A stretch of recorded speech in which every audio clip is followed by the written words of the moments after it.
What if I told you that in the spiritual world, no one is forever praising God, as if the only thing that exists is being among angels and constantly praising Him? Or better yet, what if I told you that there is another way to praise God through action? Yes, there are other ways to praise God in the spiritual world. Not only that, but by the end of this video, you will discover what awakening is like in the spiritual realm, the reunion with loved ones, the missions and responsibilities awaiting each soul, and the process of preparation for a new incarnation when necessary. So let's get straight to the point. For many, the final moment on earth brings a mix of fear and uncertainty, but the great truth is that consciousness doesn't fade.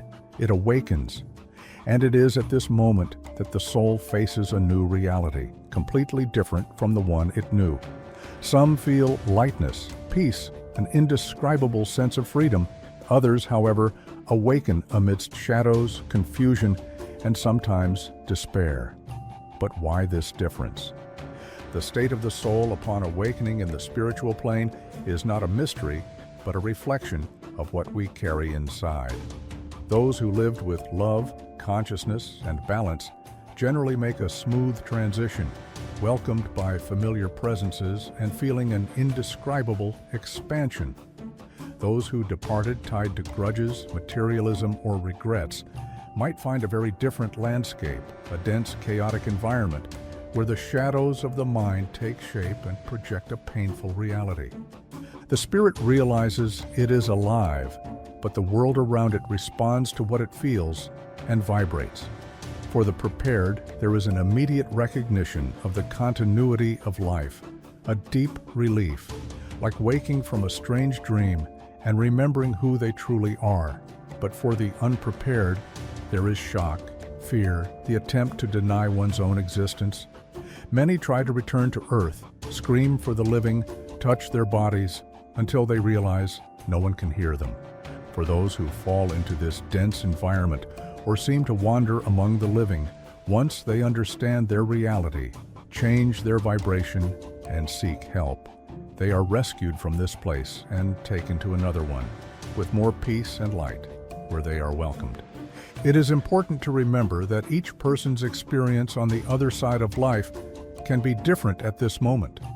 For example, sometimes the silence of awakening is soon replaced by something unexpected, a presence.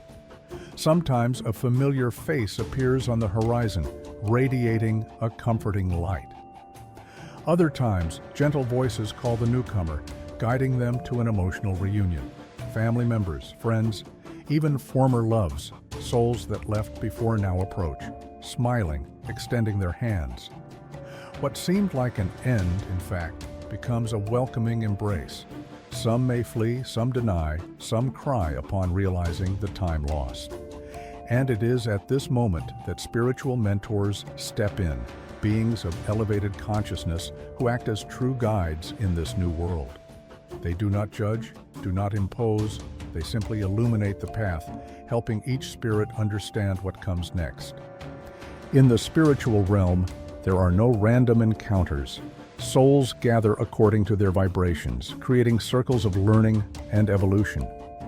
Those who cultivated love and wisdom on earth unite in spheres of light, while those who are still bound by fears, addictions, and resentments find themselves in places that match their pains. But there is always a common point. All, without exception, have the opportunity to grow and evolve, and do not remain in dense dimensions forever in the spiritual world. If you're enjoying the content so far, leave a like, subscribe to the channel, and turn on notifications to receive more spiritual and high-vibration content for your life. Now, after the initial shock of awakening and reunions, a new question arises: what now? What do we do in the spiritual world? The idea of a static heaven is a misconception. Life continues, and with it, the lessons and responsibilities. There are tasks, studies, missions. After all, evolution doesn't happen in inertia. Spirits, upon realizing they need to reincarnate, seek to study, perform works, and take on missions as preparation for the next life on Earth. and that's when the spirit begins to discover its true role in this new reality. For those who arrive weakened, the first step is recovery. In spiritual colonies, they receive assistance, energetic rebalancing, and clarification about their experiences on Earth. Many are directed to spiritual hospitals where they undergo deep treatments, both emotional and vibrational. But once they are ready, the call comes. It's time to contribute. The spiritual world is extremely organized and is also made of matter, though subtle matter. To help you better understand this concept of a spiritual city and how this would be possible in the spiritual world, we will link another video in the comments. Agreed? There are different types of work there. Some help newly departed souls adapt, others study and plan future incarnations. There are those who dedicate themselves to teaching, while others act as true rescuers, rescuing souls trapped in areas of suffering. Some even assist people who die on highways, in the physical world, etc. If you're, for example, a veterinarian and enjoy practicing this profession, you can also do it in the spiritual world, spiritually caring for animals and helping them during their transitions. If you're a musician, you will also find a way to study and work on something related to music. If you're a police officer, you can also perform a role like a spiritual guardian, etc. Although there is no money in the spiritual world, roles still exist, and you can choose the one that you most identify with and enjoy. For this reason, work is lighter than on Earth, and everyone seeks to contribute a little to humanity as a whole. The more conscious souls work to assist the evolution of humanity and to evolve themselves. But regardless of the level, one thing is certain: no one stays still. Learning is constant, and each experience shapes the next big step: reincarnation. So if this video is making sense to you, share it with someone who also needs to hear this message, or in any spiritual group you're part of. Agreed? Continuing on the subject, before this great leap back into life on Earth, there is a crucial moment: the karmic evaluation. Here, the spirit revisits its last existence, observing its achievements and lessons, but also its mistakes and missed opportunities.